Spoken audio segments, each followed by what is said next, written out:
So hello dear student, welcome in the class of BA. Today we will discuss procedure and components of planning. Two questions. Okay, first number question is procedure. Procedure, process, stages. Planning के stages क्या है? अब इसमें मैं आपको खास बोलूं बेटा, इसमें आप पॉइंट आगे पीछे लर्न नहीं कर सकते बिकॉज प्रोसेस एक ऐसा सवाल है जिसमें आपको सीक्वेंस वाइज ही लर्न करना है, इसीलिए इसका कीवर्ड कोई नहीं होता प्रोसेस बिकॉज उसका कीवर्ड उसके मुताबिक ही बनाना पड़ता है, इसमें आप कुछ आगे पीछे नहीं कर सकते। अब प्लानिंग का प्रोसेस क्या है, प्लानिंग कैसे होता है, उसके प्रोसेस के टोटल 8 स्टेप्स हैं। देखो मैं बता रहा हूं आपको। सबसे पहले जब प्लानिंग होती है तो ऑब्जेक्ट डिसाइड होते हैं, ऑब्जेक्ट डिटरमाइंड होते हैं, उसके बाद प्लानिंग प्रीमाइसेस क्लियर किए जाते हैं, सब डिस्कस करेंगे। Collection and analysis of information, preparation of plan बना के फिर उसमें जितने भी ऑल्टरनेटिव मिलेंगे उनका इवैल्यूएशन होगा, फिर बेस्ट प्लान सिलेक्ट होगा और बेस्ट प्लान सिलेक्ट होने के बाद उसका एक सब्सिडियरी प्लान बनेगा, वो क्या होता है हम डिस्कस करेंगे, और फिर मेन प्लान का इवैल्यूएशन ऑफ प्लान, मतलब ये मेन प्लान का इवैल्यूएशन होगा। Now we are discussing the question very deeply. Okay बेटा, first number point is determine the objective before making planning. Planning किस चीज की करनी है, क्या अचीव करना है, क्या आपका ऑब्जेक्ट है, पहले वो तो डिसाइड करना पड़ेगा ना। तो before making planning objective will be decided very first, it is naturally. सोचो प्लानिंग करना होगा तो पहले प्लानिंग किसका करना है, तो वो तो डिसाइड होना चाहिए किस चीज के बारे में करना है, तो object should be determined very first. The first step in planning is to set the objective. It is said that if objective are determined proper manner, अगर ऑब्जेक्टिव आपके परफेक्ट बने हुए होंगे, डिसाइड होंगे, प्लानिंग बिकम यूजफुल, तो ही planning काम आएगा because planning उसके मुताबिक ही किया होगा। Objective should be pragmatic, it means they should be realistic, ये रियलिस्टिक होने चाहिए, मतलब आप अचीव कर सको ऐसे होने चाहिए, ओवर एम्बिशियस नहीं होने चाहिए। जब आप ऑब्जेक्ट डिसाइड करो तो ये ध्यान रखना है कि it should not be over ambitious. तो फर्स्ट नंबर ऑब्जेक्ट डिसाइड करना है। अब ऑब्जेक्ट डिसाइड करने के बाद clarifying the planning premises. Planning premises मतलब यहां पे प्लानिंग प्रीमाइसेस का मतलब है फॉरकास्टिंग। अब आपको फॉरकास्टिंग करनी है, उसको बोलेंगे प्लानिंग प्रीमाइसेस, जिसमें आपको फ्यूचर के बारे में सोचना है। Clarifying the planning premises after determine the objective, clarification of planning premises is must, वो तो हमारी पॉइंट है। नाउ लिखा है देखो, दीज प्रीमाइसेस मींस अजम्पशन और फॉरकास्टिंग। यहाँ पे प्रीमाइसेस का मतलब है अजम्पशन करने हैं और फिर फॉरकास्टिंग करनी है कि क्या क्या हमको कैसे कैसे अचीव करेंगे, who will do, what to do, when to do. Forecasting is made after considering internal and external factors। सब internal और external factors सोच के उसके बाद ही आपको assumption करने हैं, because assumption करने से पहले, forecasting करने से पहले आपको ध्यान होना चाहिए क्या कि क्या क्या फ्यूचर में अनसर्टेनिटी अराइज हो सकती है, तो वो सब चीजें ध्यान में रख के आपको फोरकास्टिंग करना है। थर्ड पॉइंट है, अब आपने फोरकास्टिंग करो, आपने मेथड सोच लिया कि ये करना है, ऐसे करना है, ये हो सकता है, अनसर्टेनिटी अराइज हो सकती है। उसके बाद अब आपने जो ऑब्जेक्ट अचीव करना है जिसके बारे में आपने सोच लिया बराबर, उसकी इंफॉर्मेशन कलेक्ट करनी है और उसको एनालिसिस करना है। जो भी प्रीमाइस, जो फोरकास्टिंग में आपने सोचा हो, उस हर डेटा की इंफॉर्मेशन कलेक्ट करनी है। कि जैसे सपोज करो हमें कुछ प्रोडक्शन करना है, तो इसमें कितना एक्सपेंस होगा, इसका रॉ मटेरियल कहाँ से मिलेगा, लेबर वर्क कितना होगा, कितने डिपार्टमेंट करने पड़ेंगे, क्या होगा, वो पूरी इंफॉर्मेशन कलेक्ट करके एनालिसिस करके तैयार करके रखना है। After planning premises necessary information has to be collected either directly और indirectly. After the collection of information its classification and analysis is to be done. It helps to make assumption to get the expected result in future। ये analysis आप जब information collect करोगे अपने object के हिसाब से, उसको एनालिसिस करोगे तो आपको मालूम पड़ेगा कि कितनी हद तक आप अपने प्लान को सक्सेस बना सकते हो, चांस ऑफ सक्सेस इंक्रीज हो जाते हैं। अब आपने ऑब्जेक्ट डिसाइड कर दिया, फोरकास्टिंग कर दी, प्रीमाइसेस डिसाइड हो गए, उसके बाद आपने अपने ऑब्जेक्ट के मुताबिक इंफॉर्मेशन कलेक्ट करके उसको एनालिसिस कर दिया। अब आप प्लानिंग बनाओगे, अब प्लान करोगे, और प्लान एक नहीं, अल्टरनेटिव, आपके ऑब्जेक्ट अचीव करने के अलग अलग प्लान आपको दिखाई देंगे अपने आप, कि हम ऐसा भी कर सकते हैं, ऐसे भी कर सकते हैं, ऐसे। तो हर अल्टरनेट को पहले तैयार करना है, डिसाइड करना है। After collecting and analysis of interpreting information, planning alternative plan is made. आपको अलग अलग प्लान बनाने हैं। A list of alternative is prepared, उसकी पूरी लिस्ट तैयार करने के हम कैसे कैसे काम कर सकते हैं। Like example, to sell the goods either by producing और परचेजिंग, मतलब तुम अगर कोई प्रोडक्शन एक्टिविटी करते हो तो आपको कोई बिजनेस करना हो तो आप गुड्स को प्रोड्यूस करोगे, खुद बनाओगे, मैन्युफैक्चर, फिर सेल करोगे, या मार्केट से परचेस करके सेल करोगे। कैसे आपका बिजनेस चलेगा, उसके अलग अलग अल्टरनेटिव डिसाइड करने हैं। अब इन अल्टरनेटिव को डिसाइड करने के बाद आपको मालूम पड़ गया कि आपको अपने ऑब्जेक्ट अचीव करने के कौन से अलग अलग मेथड्स हैं। जब वो सब नक्की हो जाए, उसके बाद आप उन अल्टरनेटिव की स्टडी करोगे, क्योंकि डिसाइड करना है बेस्ट अल्टरनेटिव कौन सा है। तो पहले अल्टरनेटिव की लिस्ट बन जाए, अब आप उनको इवैल्यूएशन करोगे, मतलब उनकी स्टडी करोगे। इवैल्यूएशन मतलब क्या? इवैल्यूएशन मतलब उसकी स्टडी, उसका एनालिसिस करोगे हर प्लान का।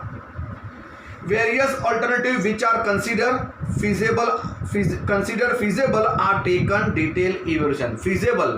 considered feasible मतलब जो आपने अल्टरनेटिव बनाए हैं उसमें से जो आपको अच्छे लगे हो उनके आप इवैल्यूएशन करोगे। Factor affecting to business unit and contribution of each alternative is consider. हर अल्टरनेटिव की भी फ्यूचर अनसर्टेनिटीज, बराबर हर चीज, हर अल्टरनेटिव के बारे में सोचनी है कि क्या क्या हो सकता है। It is a intellectual process, और ये सोचने में बहुत ही दिमाग लगाना पड़ता है। अब ध्यान रखना, mathematical and statistical method are use for evaluation of alternative. अब इन अल्टरनेटिव को स्टडी करने के, एनालिसिस करने के, इंटरप्रिटेशन करने के अलग अलग मेथड्स हैं। और business unit prepare an ideal plan with this model with the help of OR। ये OR ऑपरेशनल रिसर्च, एग्जाम में 1 मार्क में मोस्ट इंपोर्टेंट क्वेश्चन है। क्या है OR? OR is the method to select a ideal plan. एक अच्छा plan select करने का मेथड है जिसमें इवैल्यूएशन होते हैं अच्छे हर अल्टरनेटिव के, और बेस्ट अल्टरनेटिव सिलेक्ट किया जाता है, बराबर। Business unit prepare an ideal plan as model with the help of OR. OR is the method to select an ideal plan. Ideal plan select करने का एक मेथड है। अब आपने इवैल्यूएशन कर ली, प्लानिंग, सब प्लानिंग की कैलकुलेशन कर ली, उनके एनालिसिस कर दिया। अब आप उसमें क्या करोगे? बेस्ट प्लान को सिलेक्ट करोगे। Different project and alternative have to be consider as the various alternatives are evaluated, analysis and scrutinized means interpreted for the selection of best alternative. आप सब प्लान जो आपने इवेल्यूएट कर दिए हैं, अब आप उसमें से बेस्ट प्लान सिलेक्ट करोगे। अब बेस्ट प्लान सिलेक्ट हो गया तो स्टूडेंट सोचते हैं प्लानिंग खत्म, लेकिन बिजनेसमैन ऐसा नहीं करेगा। बेस्ट प्लान सिलेक्ट करने के बाद उसका सब्सिडरी प्लान बनाएगा।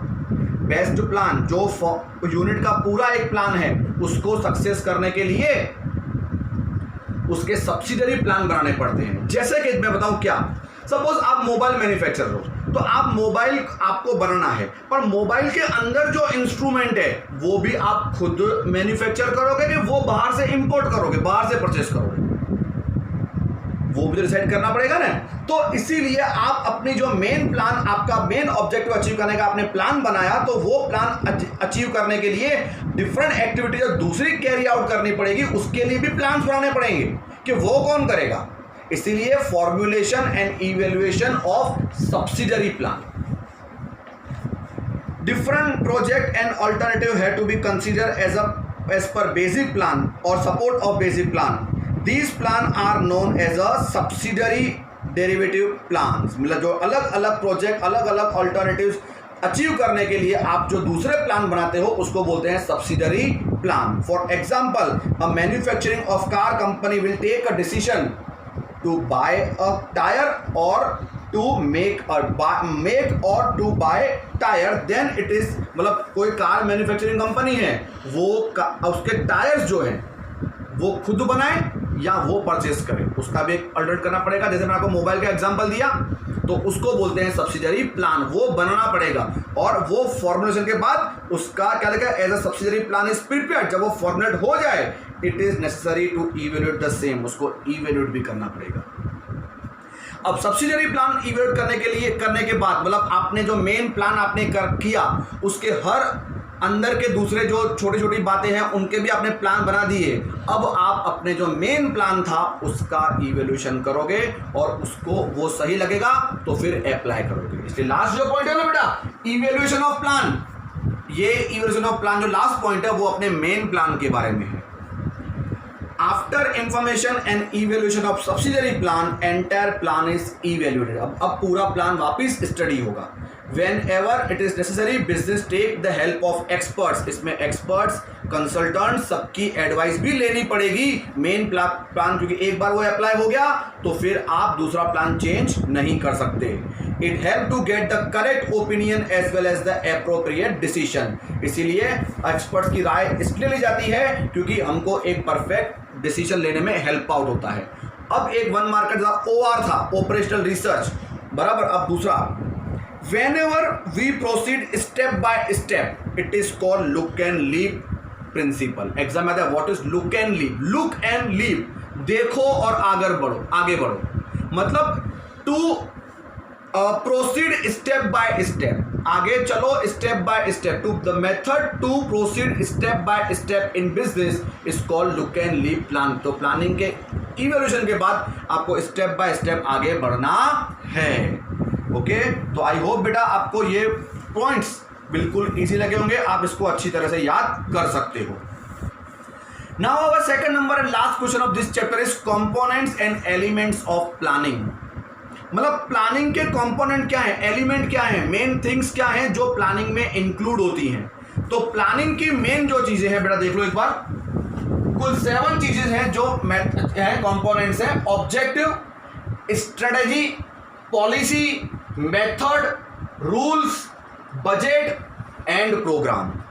ये 7 एलिमेंट्स हैं, कंपोनेंट्स हैं जो प्लानिंग में होते ही हैं, प्लानिंग के अंदर वो इंक्लूड हो ही जाते हैं।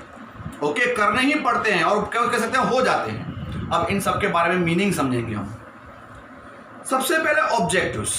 प्लानिंग में ऑब्जेक्टिव फर्स्ट कंपोनेंट कैसे है, जैसे आपको मालूम है, the purpose of every business is to accomplishment of objective while determine. अब इस ऑब्जेक्ट में आपको क्या ध्यान रखना है, जो मैंने आपको समझाया पहले आगे, while determine the objective all factor are to be consider and plan objective should not be over ambitious. क्योंकि प्लानिंग आप कर रहे हो, प्लानिंग की फर्स्ट नंबर पॉइंट ऑब्जेक्टिव है, तो इसमें यह बताना है कि objective should not be over ambitious, it should be based on realistic assumption, हकीकत के ऊपर डिपेंड होने चाहिए। जो आप अचीव कर सको, आप कैपेबल हो, उसके मुताबिक ही आपके ऑब्जेक्टिव होने चाहिए, नहीं तो प्लानिंग फेल होगा।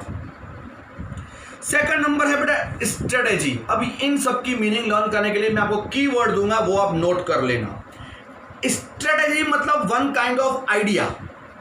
अब क्या है देखो इसमें, कंट्रीवेंस का मतलब है आइडिया, ये है main keyword. Idea use for accomplishment of objective of planning is known as strategy. Idea use, जो हम आइडिया यूज करते हैं टू अचीव आवर ऑब्जेक्ट को अचीव करने के लिए, it is called strategy.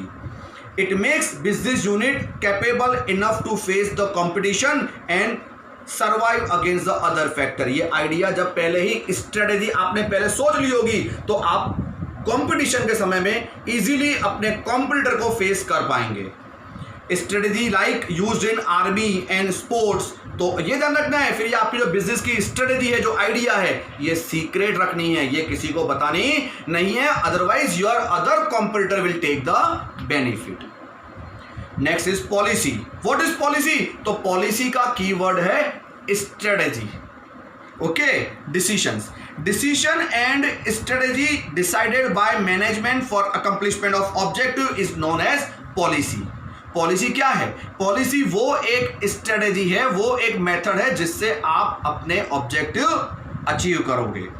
Policy create, अब बता रहा देखो, policy create a distinct image. ये जो आपने मेथड सोची होगी अपने ऑब्जेक्टिव अचीव करने की, ये एक डिफरेंट इमेज क्रिएट करती है बिजनेस की इमेज इसके ऊपर डिपेंड होती है, क्योंकि स्ट्रेटेजी आपकी कैसी है, आपके वर्कर्स खुश हैं, आप कैपेबल हो, आप अपने ऑब्जेक्टिव अचीव कर रहे हो, वो सब इन पॉलिसी से मालूम पड़ता है। It gives idea of efficiency and working style of business का स्टाइल, बिजनेस की आइडिया, बिजनेस का एटमोस्फेयर कैसा है, वो इस पॉलिसी से मालूम पड़ता है। Fourth is method. अब मेथड क्या है? मेथड का कीवर्ड है वे। बड़ा वे क्या, किसका? Way is, method is the arrangement of carrying out business programme. Business programme किस वे से अचीव करोगे, बिजनेस प्रोग्राम कैसे अप्लाई करोगे, वो जो मेथड है, वो जो वे है, वो जो पाथ है, वो जो रास्ता है, वो आपका है method. Strategy depicts the arrangement of facing competition. अब बता रहा है स्ट्रेटेजी मतलब ऊपर में पड़ा आइडिया आपको कंपटीशन को फेस करने से बचा सकती है। Policy gives the information to fulfil objective, जबकि आप ऑब्जेक्टिव कैसे अचीव करोगे वो पॉलिसी बताता है, लेकिन method refer to best way of accomplishment of objective. कौन सा वे बेस्ट है, कैसे आप अपने प्रोग्राम अरेंज करोगे, ये हमको हमारा मेथड्स शो करता है। Rules which is very essential. Rules create a discipline. आपके बिजनेस में रूल्स हैं तो डिसिप्लिन क्रिएट होगा, बराबर, जिससे आपके ऑब्जेक्टिव और प्लानिंग सक्सेस होगा, ऑब्जेक्टिव भी अचीव होंगे। तो rules are necessary to accomplishment of function of planning. Rules decide the procedure and give the clear understanding. It ensure the discipline among the employees. Employees के अंदर discipline create करता है, और अगर आपके एम्प्लॉय डिसिप्लिन होंगे ना तो नेचुरली आपका work time to time according to programme, according to policy चलेगा।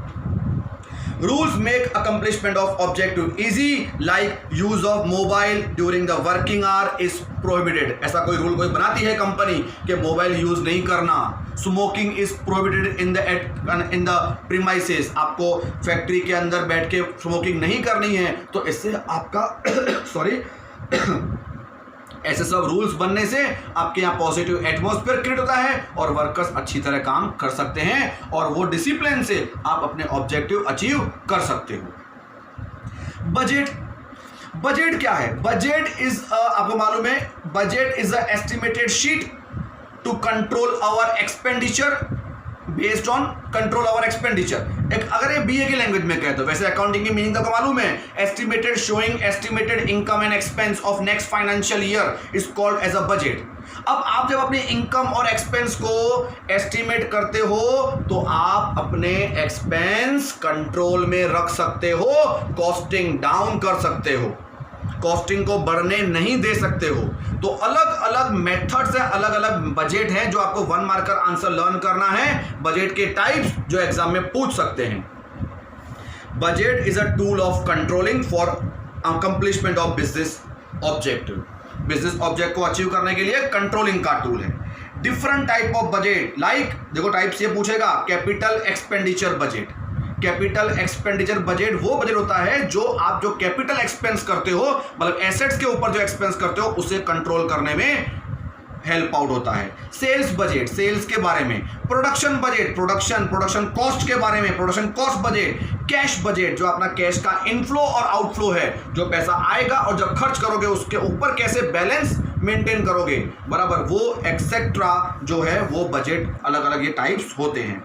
बजट कीप्स कंट्रोल, तो बजट का मेन यूज क्या है? To keep control on business activities. Okay, and last is a programme. Programme जिसको मैं बोलूंगा बेटा सीक्वेंस ऑफ एक्टिविटी, एक्टिविटी की सीक्वेंस, उसको बोलते हैं programme. Programme is a sequence of activity to be undertaken by business. If work is done according to program, then problem do not arise and accomplishment of objective become easy. The function of management is not to see that work carried out according to program. अब management का सिर्फ ये काम नहीं है कि ये देखना है कि प्रोग्राम के मुताबिक काम चल रहा है कि नहीं चल रहा है, but also to compare with the standard. आपका जो काम चल रहा है उसको स्टैंडर्ड के साथ, स्टैंडर्ड मतलब क्या, जो आपने ऑब्जेक्ट सोचे हैं, जो प्लानिंग की है, उसके साथ मैच करना है, और ये एक्टिविटी कंट्रोलिंग है। कि आप जो अचीव कर रहे हो, जो हो रहा है वो अकॉर्डिंग टू प्लान हो रहा है, तो वो भी कंपेयर करता ही रहना है। If you face any problem तो आप ऑन द स्पॉट उसको चेंज कर सको और प्लानिंग को फेल होने से बचा सको। Along with this, corrective steps and deviation are found। बेटा ये डेविएशन वर्ड कई बच्चों को नहीं मालूम पड़ता है। What is deviation? Difference between estimated and actual result। जो आपने सोचा मतलब प्लानिंग और जो हो रहा है एक्चुअल एक्टिविटी, उसके बीच में अगर कोई डिफरेंस होता है उसे कहते हैं डेविएशन। जिस डेविएशन को रिमूव करना है, इन डिफरेंसेस को रिमूव करना है। इसीलिए प्रोग्राम के समय आपको ये चेक करता रहना है एक्टिविटी के समय कि प्लानिंग के मुताबिक काम चल रहा है कि नहीं। ओके बेटा, तो हर चीज की मीनिंग आपको बताइए, हर चीज के कीवर्ड्स बताए। I hope you understood very well. Thank you very much.